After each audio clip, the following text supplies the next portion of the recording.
Bonjour à toutes et à tous. Dans notre émission L'invité de Vassia, j'ai le plaisir aujourd'hui de recevoir Philippe. Philippe est un acteur incontournable de notre territoire. Bonjour Philippe.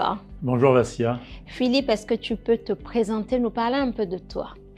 Alors je m'appelle Philippe de Repas, je suis expert comptable, commissaire aux comptes depuis plusieurs décennies à présent et je suis un professionnel passionné par ce métier. Oui. Je dirige un cabinet que j'ai fondé il y a près de 30 ans avec deux associés historiques, Albert Sasso, Pierre-Jean Ollier, avec lesquels j'ai bâti une entreprise en ayant précédemment vécu avec eux quelques années au sein d'un grand cabinet anglo-saxon que nous avons quitté pour fonder ce cabinet. Alors moi, pour me présenter rapidement, je dirais que moi, ce qui m'a toujours animé, c'est la rencontre. Oui. Et je fais un peu référence à un auteur que j'aime beaucoup, qui s'appelle Jean d'Ormesson, et qui, à travers la conversation, dresse un petit peu le portrait de la rencontre. Il fait, je dirais que l'art de la rencontre qu'on retrouve à travers le propos de Jean d'Ormesson, la rencontre chez l'homme, la sensibilité, et comme tu le sais, tu me connais un peu, une certaine sensibilité humaniste dans notre propos. Et donc la rencontre, je l'écris avec un R majuscule, c'est ce qui me passionne. Génial, oui, je te connais un peu et je connais surtout ton côté humain. Tu es quelqu'un de foncièrement humain et ça c'est vraiment merveilleux. Philippe, qu'est-ce qui t'a amené dans l'expert comptable? Alors là, c'est quelque chose d'assez incroyable. Je fais référence à un événement, non pas traumatisant, mais une forme d'humiliation que j'ai vécue lorsque j'étais au service militaire. Oui. Et je me souviens que j'étais affecté à une besogne qui était non pas celle des espaces verts, mais au nettoyage des mégots qu'écrasaient les officiers. Et je me souviens que j'étais donc en train de nettoyer, ramasser les mégots, lorsque passe le colonel et qui me dit d'un air un peu dédaigneux, de Repas, est-ce que les genoux sont assez bas pour toucher terre? Et j'ai perçu ça comme une véritable humiliation. Et ça a provoqué, peut-être dans un premier temps, une forme de colère, mais très vite, une forme de ressort où je me suis dit, il faut que tu reprennes ton cycle d'études parce que je m'étais arrêté à un bac+2 et je me suis dit, il n'y a que la connaissance qui va peut-être me donner un peu plus de force et une capacité de dire, voilà, ça tu peux plus entendre, tu vas monter un peu plus en puissance, grimper et puis surtout prendre des responsabilités et prendre ton destin en main et pas subir des humiliations de ce genre. Oui. Et c'est pour ça que, alors pourquoi l'expertise comptable? Parce que j'avais fait un cursus d'études dans le domaine de la finance-comptabilité et que je voulais passer d'un coup de bac+2 à bac+8. Donc le ressort était fort et je ne remercierai jamais assez ce colonel de m'avoir lancé cette phrase que je n'ai jamais oubliée. En tout cas, merci. Je ne donnerai pas son nom parce que je n'ai jamais oublié. Je ne suis pas rancunier, je rassure. C'est, oui, comme quoi d'une situation peut naître une vocation, une envie. Et de là, tu as créé DSO. Parle-nous de DSO, de ses valeurs, de ses missions. Parce que DSO, c'est pas juste un cabinet d'expertise comptable. C'est beaucoup plus que ça. Alors, DSO, d'abord, oui, alors j'ai créé ce cabinet avec, je disais, Albert Sasso et Pierre-Jean Ollier. On va rentrer un peu dans le détail dans quelques instants. D'abord, avant de créer ce cabinet, je disais, on était avec Albert et Pierre-Jean, nous étions associés dans une structure internationale qui s'appelle, je ne dirai pas, pardon, ça je couperai. Nous étions associés dans une structure internationale, donc dans un cabinet anglo-saxon, où on a appris beaucoup de choses. C'était une organisation formidable. On avait tout, on était dans des installations exceptionnelles, on rencontrait des gens très brillants, très intelligents, on avait accès à une clientèle de haut niveau. Mais on ne rencontrait pas une chose, c'est le bonheur. On n'était pas heureux de vivre dans une structure qui, pour nous, ne mettait pas l'accent suffisamment sur l'humain. On était beaucoup trop, je dirais, sur un registre économique, et ça ne nous a pas vraiment convenu. Alors, je crois que comme on est aussi des gens très indépendants, très libéraux, je crois que je me suis lancé dans une réflexion qui était la référence à Voltaire, qui disait « J'ai décidé d'être heureux parce que c'est bon pour la santé ». Et donc, on a voulu reprendre notre santé en main, on a quitté ce cabinet et on a voulu créer DSO pour que DSO soit un cabinet à notre image. Alors là-dessus, on peut dire énormément de choses, bien sûr, parce que faire quelque chose dans un esprit libéral, c'est formidable. Mais en même temps, c'est de se dire, mais comment? Ben, je crois que j'ai eu la chance de rencontrer 2 associés extraordinaires qui m'ont nourri de leurs différences.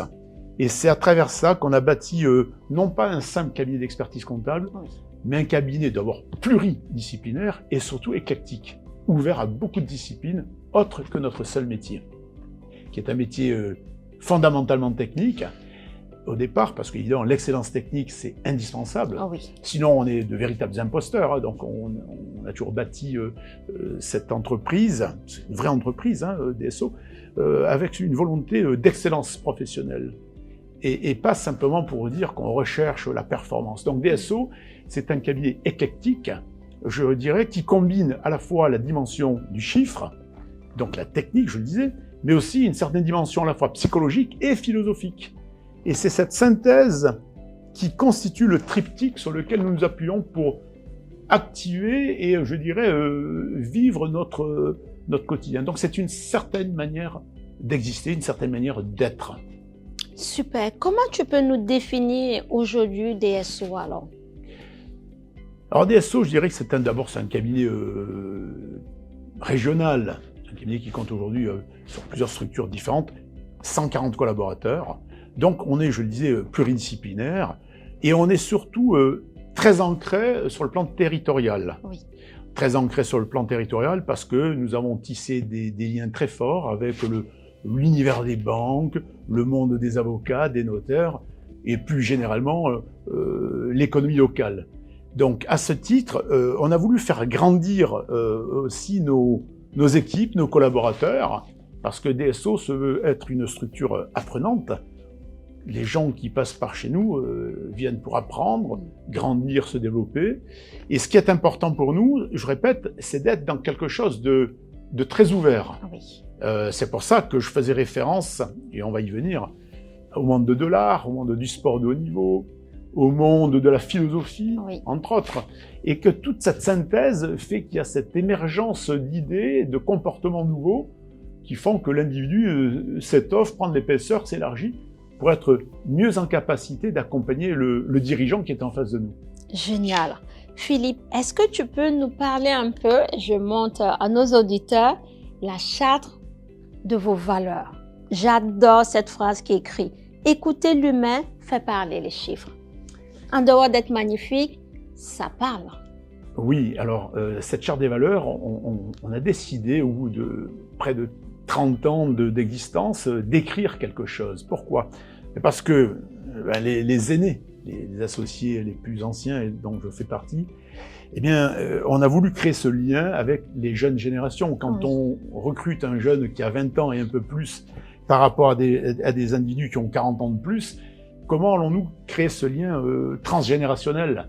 Et qu'il a fallu écrire quelque chose qui réunissent tous les humains, parce que les valeurs, c'est pas quelque chose qui appartient à une certaine catégorie de personnes, c'est quelque chose qui englobe la population des collaborateurs, et qu'il fallait créer ce maillage entre les plus jeunes, les plus anciens, et bien entendu tous ceux qui ont fait éclore le cabinet. Et donc, à ce titre, je suis très heureux de ça parce que c'est un véritable travail collectif qui nous permet d'incarner ce que nous sommes au quotidien dans tout ce que nous sommes en tant qu'être humain et pas simplement au travers des diplômes que nous possédons. Alors cette charte des valeurs, elle a été le travail incroyable de plus de 100 personnes qui ont été réunies pendant 2 jours. Et ce séminaire de préparation, de réflexion, a été animé par un garçon que j'aime beaucoup, qui s'appelle Patrick Bourdet, qui est un consultant très particulier et que j'ai rencontré à la lecture d'un livre qui s'appelle « Rien n'est joué d'avance ». Et dans ce livre extrêmement inspirant, eh bien, je me suis dit, ce monsieur, il faut qu'on le rencontre, nous l'avons rencontré, et je le remercierai jamais assez de nous avoir aidés, parce que c'est lui qui a animé tout ça, avec d'autres personnes bien sûr du cabinet. Et du coup, ce travail a permis à tous nos collaborateurs d'éclore d'eux-mêmes, de livrer beaucoup de choses sur leur identité, leurs doutes, leur sensibilité, leurs faiblesses, leur amour pour le cabinet. Et donc ça a donné lieu à ce travail. Et sans être plus long, ce travail, je dirais que je suis très heureux de voir à quel point il a été bien accueilli par nos collaborateurs, mais aussi parce que lors de notre séminaire de rentrée qui s'est tenu dans un endroit dans les Alpilles, un lieu magnifique, on a eu le bonheur d'accueillir une personnalité importante du monde de la grande économie, un grand monsieur qui nous a fait l'honneur, je répète, de sa présence et qui, de manière tout à fait, on va dire, spontanée, nous a offert deux jours de son temps, qui est assez extraordinaire, et qui est venu s'exprimer sur la citoyenneté, et qui nous a parlé des valeurs. Et ce qui m'a profondément marqué, c'est lorsqu'il a pris cette charte, il a caressé, il a fait ce geste comme ceci, en disant que cet objet est beau. Et comme ce monsieur, et sans trahir le secret, est une personne qui incarne le beau dans l'univers du savoir-faire français, mais on peut être très fiers de ça. Mais nous sommes restés très discrets sur son identité. Philippe, quand je tiens la charte des valeurs de DSO dans mes mains, c'est une véritable œuvre d'art. Oui, c'est une œuvre d'art qui est celle de Gauguin et qui s'intitule « D'où venons-nous? Que sommes-nous? Où allons-nous ?» Et c'est une œuvre qui a été choisie par le collectif qui a réfléchi. C'est une œuvre qui a séduit tout le monde parce qu'on est toujours dans ce triple questionnement. C'est important de connaître ses racines, d'où on vient. Il ne faut jamais l'oublier, nous le savons. Et ce qui fait la richesse de notre cabinet, c'est cette diversité de population. Et puis, donc, d'avoir des personnes qui s'interrogent à la fois sur d'où elles viennent, pour ne jamais oublier. C'est aussi le travail sur l'identité. Qu'est-ce que nous sommes? Non pas qu'individuellement, mais aussi qu'est-ce qu'on est au sein d'un collectif qui se veut harmonieux. Et puis, ce qui est important, c'est de savoir où on va. Parce que si on ne sait pas où on va, je crois qu'on peut s'échouer. Donc, cette œuvre incarne parfaitement toute la pensée, la réflexion et notre façon d'être dans le collectif de DSO. L'œuvre est magnifique et bravo pour sa réalisation. Philippe, tu as une manière singulière, particulière de voir ton métier. Est-ce que tu peux nous en parler? Alors d'abord, ce qu'on a toujours apprécié dans ce métier, c'est ce côté libéral. Et donc je crois que la liberté, je suis voltairien, j'aime bien le dire comme ça, parce que je lisais beaucoup Voltaire quand j'étais à l'armée, c'est peut-être pour ça que j'ai fait ce choix de... Et donc, d'abord on est un cabinet très libre dans son expression, dans sa manière d'être, et on veut donc s'extraire de notre binarité comptable. Vous savez bien que les experts comptables que nous sommes, nous avons malheureusement ce cliché qui nous colle à la peau, où on est en costume gris et où on fait cahier des chiffres, on est carré et obtus. C'est un peu dommage parce que c'est vraiment pas comme ça qu'on est dans cette profession en tout cas. Et donc dans cette binarité dont on veut s'extraire, j'ai envie de dire que on a voulu surtout cultiver la vertu de l'éclectisme. Et cet éclectisme nous amène à nous ouvrir à beaucoup de choses, au monde de l'art, je disais, au monde de la culture, au monde du sport, au monde de la philosophie et au monde de l'œnologie. Alors pourquoi? Parce que l'art, c'est une façon de regarder le monde très différemment de ce que nous faisons nous. Et ça, on le tient des artistes que nous côtoyons régulièrement, qui sont des gens tellement différents. Moi, j'adore leur folie, leur manière d'être, leur manière de regarder les choses. Et donc, ça nous renvoie un petit peu à ce qui nous manque, mais qui dort probablement en nous. La dimension, alors il ne faut pas oublier quand même la dimension du sport, qui est quelque chose de formidable. Alors, quand je parle de la dimension du sport, je fais référence souvent à des sportifs de dimension mondiale que nous avons la chance de côtoyer.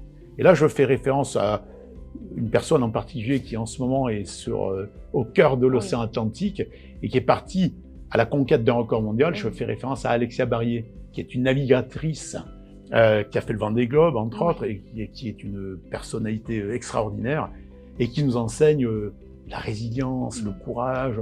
C'est quelque chose d'assez incroyable que de côtoyer des gens tellement différents de nous et qui incarnent ces valeurs.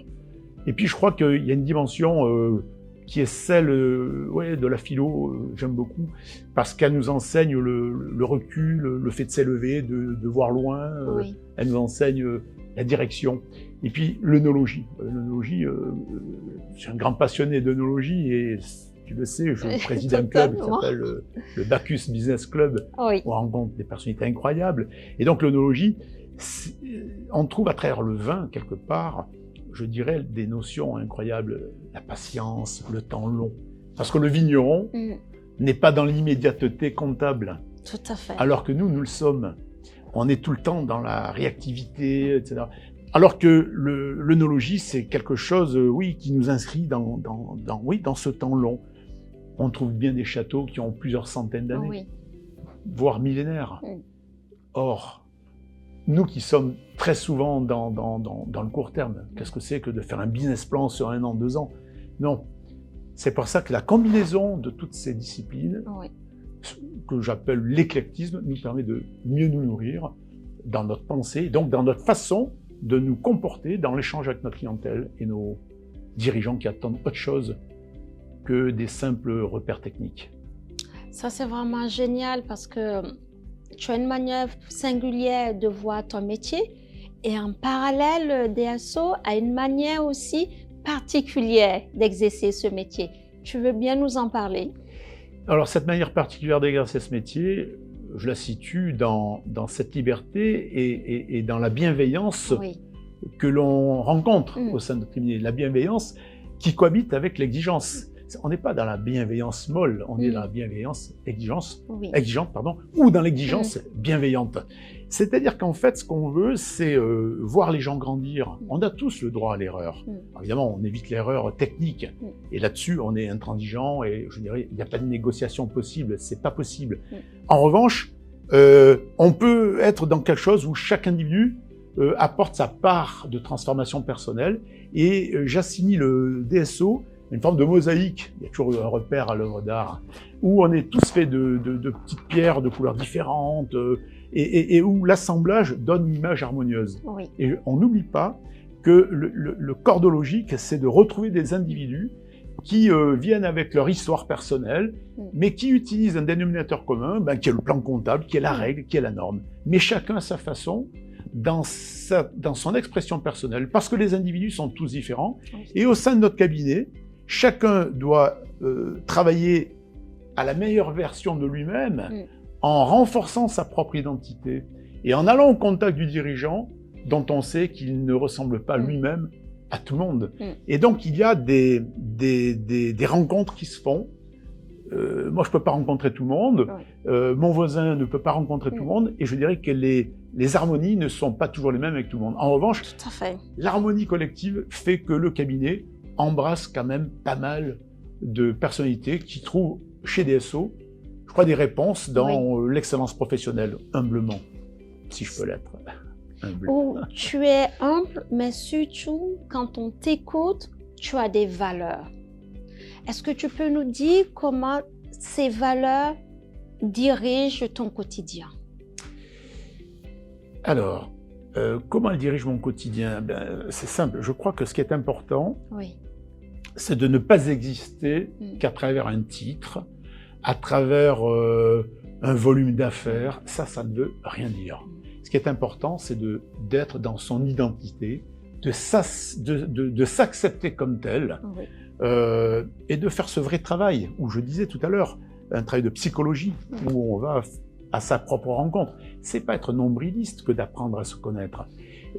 C'est aussi de faire ce travail, de réflexion, de pensée, d'aller trouver des schémas de pensée chez nos philosophes. Et je pense qu'apprendre à bien penser, c'est apprendre à être meilleur.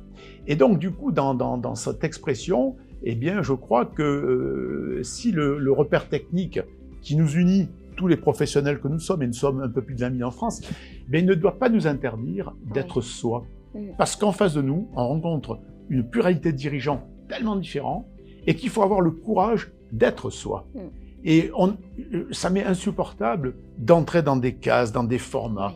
Et si on doit respecter des normes, parce qu'évidemment nous les respectons, on doit s'autoriser vraiment à s'accomplir dans un schéma de valeurs qui est le sien et qu'on doit travailler, parce que les valeurs, pour moi, elles sont intemporelles, mais on peut les faire, on peut les remettre en question, on peut les travailler, on peut y mettre plus de clarté, plus de lumière. Et c'est en cela que je dis que mieux on réfléchira, mieux on pensera, mieux on sera d'un conseil éclairant pour le client, qu'il ne faut jamais oublier parce que c'est lui qui nous fait vivre.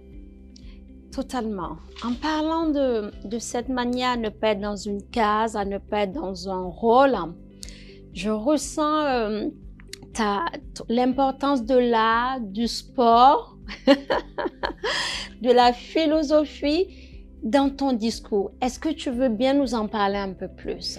Alors oui, tout ça, c'est le fait des rencontres. Je disais en introduction que ce qui m'anime, c'est la rencontre. Oui. Et vraiment, en ayant lu d'Ormesson, ça m'a beaucoup inspiré. Et donc, du coup, on a eu cette chance de rencontrer beaucoup de monde dans les différents univers que tu as cités. Oui. Et à chaque fois, on y rencontre des gens très inspirants. C'est vrai. Et ces personnalités inspirantes nous enseignent beaucoup de leur vécu, non pas pour nous donner des leçons, mais pour partager. Oui. Et je crois qu'on se construit à travers le partage. Et ça, c'est une force extraordinaire. Et je reprends encore un exemple. J'aime beaucoup un garçon qui s'appelle Mathieu Torder. Mathieu Torder, en ce moment, il est en train de traverser l'Antarctique avec une glaciologue qui s'appelle Heidi Sylvestre. Ce sont deux personnalités extraordinaires. Alors lui a fait King's College Londres et Sciences Po. Mais il n'a jamais exercé dans ce domaine. Ce qui l'a passionné, c'était les pôles. Alors il est bipolaire, au sens des pôles nord et pôle sud, hein, que ça soit clair. C'est lui qui se définit comme ça.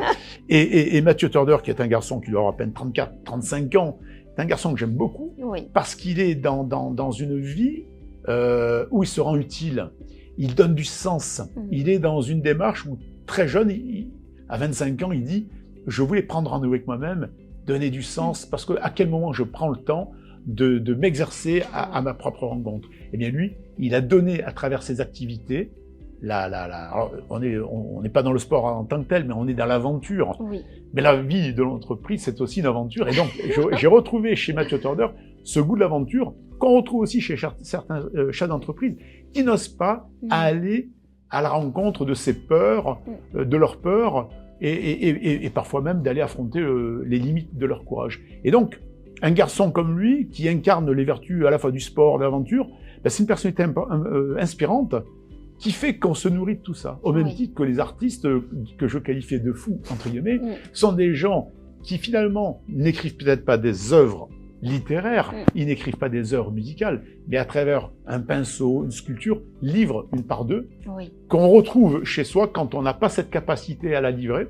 Mais en tout cas, tout ceci contribue à l'enrichissement de notre personnalité, et je crois que les dirigeants sont heureux de pouvoir être dans ce genre de rencontres, et parfois même de contradictions, j'ai envie de dire.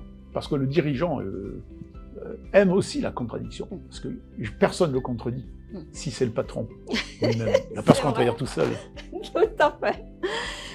Philippe, j'aimerais qu'on revienne un peu, on l'a parlé tout à l'heure de la singularité de ton cabinet, mais j'aimerais qu'on revienne sur une chose vraiment importante, c'est tout ce côté sponsoring que ton cabinet met au service de personnes qui impactent notre monde, notre terre.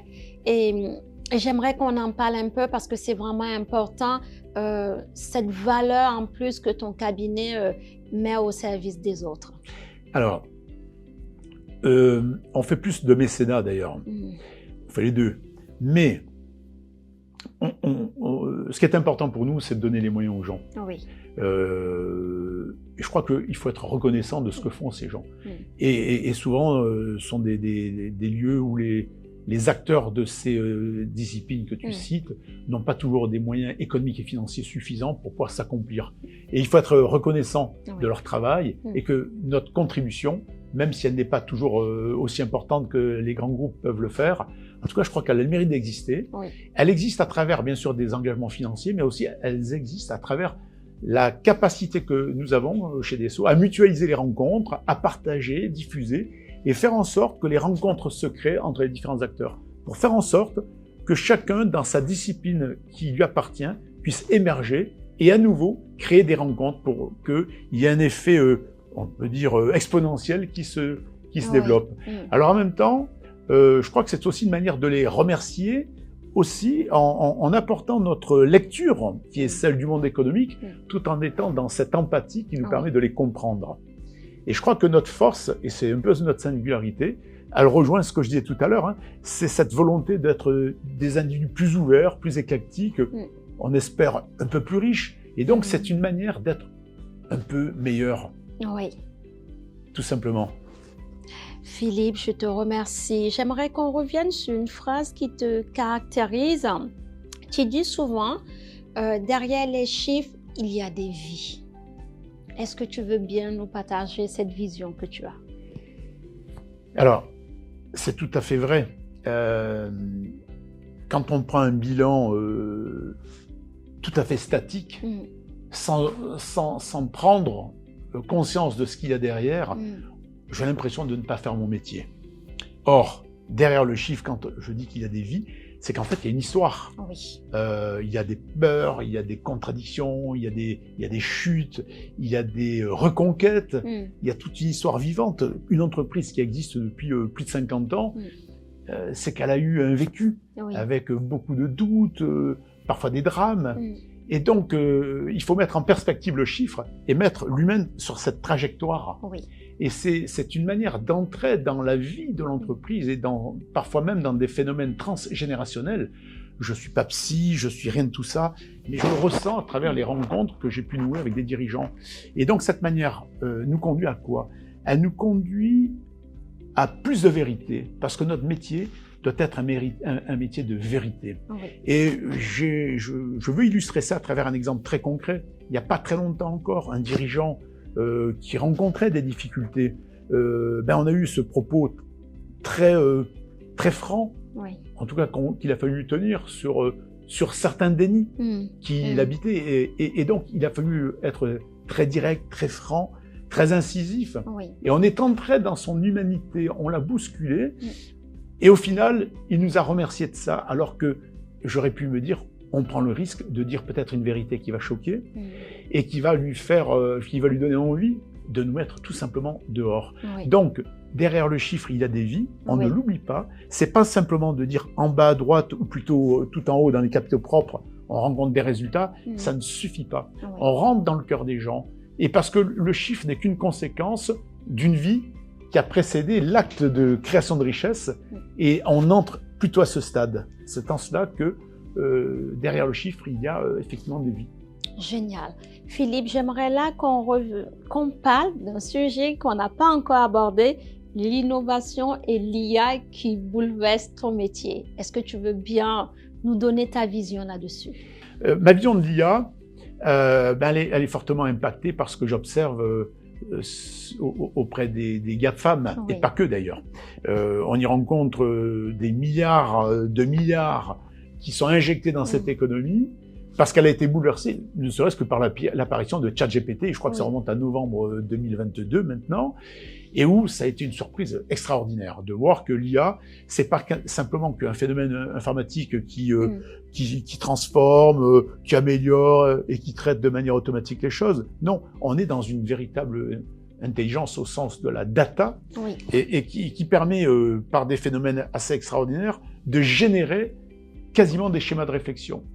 Alors, ça c'est un autre débat qui prendrait beaucoup de temps, mais en tout cas, on voit à travers l'IA une formidable opportunité. En tout cas pour nous, c'est tout sauf une peur. C'est une opportunité où l'IA est un véritable accélérateur d'intelligence, de croissance et d'inspiration. Parce qu'elle nous permet de nous débarrasser de manière incroyable de tâches chronophages, je dirais même bêtes. Et il faudrait être bête d'avoir peur de se voir retirer des tâches bêtes. Tout à fait. Et à ce titre, l'IA est un vecteur assez extraordinaire d'inspiration, parce que déjà à ce stade, qui est le nôtre, on s'aperçoit qu'elle fait naître en nous de nouvelles inspirations. Et alors, contrairement à ce que beaucoup de gens disent quand Albert Einstein disait qu'on utilise 10% de nos facultés, c'est pas Albert Einstein qui dit ça, je sais même pas qui le dit, il faudra faire la recherche. Mais en tout cas, le sentiment intime, que l'IA nous permet de monter en puissance dans l'utilisation de nos ressources intellectuelles. Et à ce titre, je crois qu'on peut avoir la fierté de travailler avec de jeunes professionnels diplômés de l'école polytechnique, de Normal Sup, parce qu'on n'attend pas d'être nourris par des éditeurs qui viennent nous alimenter de plein de belles choses, DSO a la fierté de collaborer avec des gens que je viens de citer. Oui. Et nous sommes en train de créer à travers un cercle de réflexion, nous sommes en train de penser à comment notre métier pourra évoluer, grandir et être meilleur grâce à l'IA. Et je dirais, pour conclure sur le propos, que l'expert comptable qui aura peur de l'IA sera remplacé par d'autres experts comptables qui n'auront pas peur de l'IA. Oui. Mais en tout état de cause, nous nous transformons et que l'IA est un vecteur fort de transformation. Et en tout cas, il faut s'en frotter les mains. Super. Philippe, nous sommes en train de tirer tout gentiment vers la fin, mais j'aimerais avoir ton ressenti sur ce point. Pour toi, le travail est un lieu profondément humain. Qu'est-ce que tu peux nous dire là-dessus? Alors, je dirais que forcément, quand on fait le choix de travailler au sein d'une entreprise qui grandit, qui s'étoffe, c'est parce qu'on y trouve quelque chose qui nous nourrit. Oh oui. Et parce que si on est dans cette volonté de grandir et d'être dans une croissance d'âme et pas simplement dans une croissance économique, ben, il faut être au cœur d'une humanité qui s'étoffe elle-même. Et donc, DSO, justement, n'a jamais voulu privilégier la croissance économique. On a toujours eu, à travers notre identité, cette volonté d'excellence professionnelle d'abord, de croissance naturelle, lente, même si on a toujours connu ce phénomène de croissance, qui a toujours été plutôt marqué. Mais en tout cas, la croissance est une conséquence d'une certaine façon d'être. Et donc l'humain, qui est au cœur de l'entreprise, je dirais, rejaillit à travers les interactions que nous créons.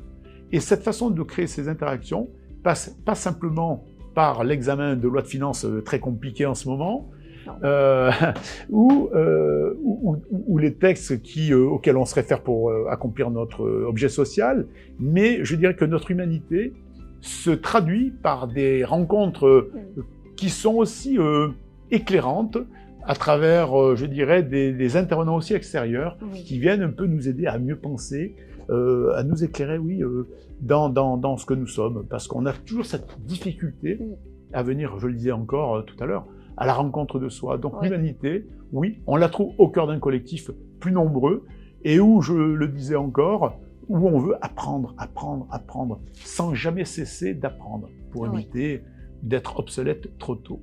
Super. Pour un mot de fin, Philippe, quel est ton projet pour l'avenir pour toi et pour DSO? Alors le projet, j'ai envie de dire que c'est d'être... bien sûr, d'assurer une transmission, mais pas au sens où l'entend dans le langage courant. C'est pas la transmission de dire, ben écoute, voilà, tu arrives à un moment de ta vie, tu as eu tant d'années de carrière, il est temps de passer la main. Je suis pas là-dedans. Je suis dans un passage de flambeau, mais qui a existé depuis très longtemps. Autrement dit, c'est de transmettre et de continuer ce schéma de transmission quotidien. Un jeune de 20 ans doit déjà transmettre. Il transmet sa façon de voir, il transmet ses compétences, il fait grandir son entourage. Et cette manière-là, c'est une façon de concourir à la croissance de tous les individus. Donc ça, c'est mon projet d'accélérer tout ça, d'organiser mieux les choses, de mieux transmettre, de mieux partager et d'accompagner les plus jeunes, aussi brillants soient-ils, dans quelque chose qui s'appelle notre humanité, qui repose sur des années de travail, de vie, d'existence. Et donc, on est dans ce schéma donc de transmission et d'accompagnement, tout simplement parce que j'ai la conviction que plus on organise son caractère non indispensable, plus grande sera la force de ce cabinet que d'exister au-delà de ce que nous sommes nous en tant que dirigeants avec mes associés. Et à ce titre, cette transmission, elle s'accomplit parce que nous avons intégré trois jeunes associés qui sont nés chez DSO et qui ont rejoint le cabinet depuis le 1er octobre et qui sont des gens donc qui sont nés avec ces vertus qu'on a partagées. Et je dirais que moi, ce qui me touche beaucoup, c'est une phrase de Saint-Exupéry lorsqu'il dit « Nous n'héritons pas de la terre de nos ancêtres, mais nous l'empruntons à nos enfants. » Et en tout cas, c'est un peu comme ça que je vois l'avenir du cabinet. C'est donc cette transmission qui va nous survivre et j'espère qu'un jour, DSO rejoindra le cercle des Énochiens. Et j'en dis pas plus. Suite au prochain épisode. Philippe, un grand merci à toi. L'expertise comptable, c'est un métier, quand on t'écoute, on découvre pas que de chiffres. Et je te remercie de nous avoir donné ta vision singulière de ce métier où on a l'impression qu'il n'y a que les chiffres. Mais non, avec ton cabinet et tes associés, vous avez une autre manière de voir ce métier, être au service du chef d'entreprise et l'accompagner. J'aime vraiment cette phrase que tu dis, derrière les chiffres, il y a des vies. Encore merci à toi. Merci, Vassia. Merci à vous de nous avoir écoutés. Nous vous souhaitons une excellente journée et à bientôt dans un prochain épisode.